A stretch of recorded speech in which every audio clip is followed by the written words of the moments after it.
Welcome to the educational video series from the Canadian Intellectual Property Office, or CIPO, called IP Protection Abroad, Leveraging IP in New Markets.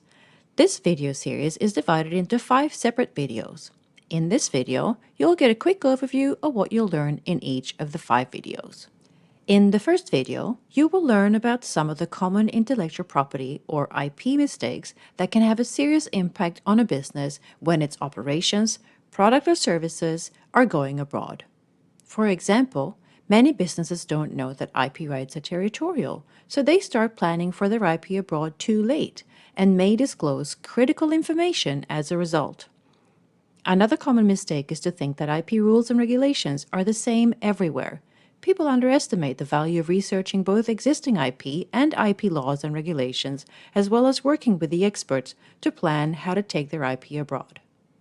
In the second video, you will learn about the things you can do to minimize the disclosure of your IP and other critical business information you should consider keeping secret, since talking about your IP before you protect it will increase the risk of imitation and counterfeiting and may make you unable to obtain formal IP rights. In the third video, you'll be taught ways to learn about IP in your target countries as a preparatory step before you apply for formal IP rights. We'll also discuss what we mean by target countries and why working with an IP professional is highly recommended.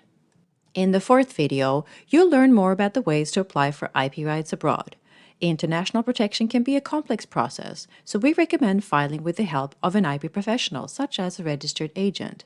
The information in both steps 3 and 4 is an introduction intended to prepare you for when you work with an IP professional. Finally, we'll talk about infringement and enforcement. Monitoring IP rights for possible infringement is the responsibility of the IP holder, not the IP office. If you suspect or know your IP rights are being infringed, we recommend that you seek professional help to determine the next step. But before you seek help, watch this video to learn more about what infringement is and possible ways that you, as an IP rights holder, can enforce your IP rights if someone is using your IP without your consent. My name is Lisa, and I am an Innovation Officer at CIPO. I'm also joined by my colleague Ryan, who is an IP advisor, helping me making this recording a little bit more interactive. Hi Lisa, and thanks for having me. As we're introducing this video series about IP protection abroad, let's highlight the goals we've set out for the audience.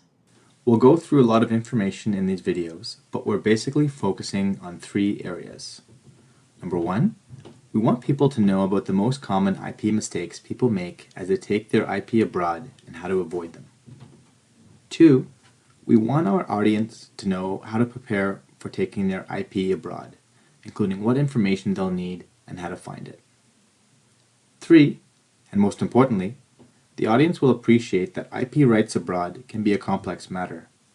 As we recommend working with an IP expert, our final goal is that our audience will know how to come well prepared to work with a professional.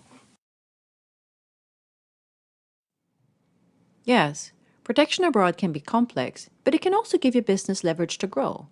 So when we're talking about leverage, we're focusing on how the protection of IP assets is critical to both the expansion and the protection of a business.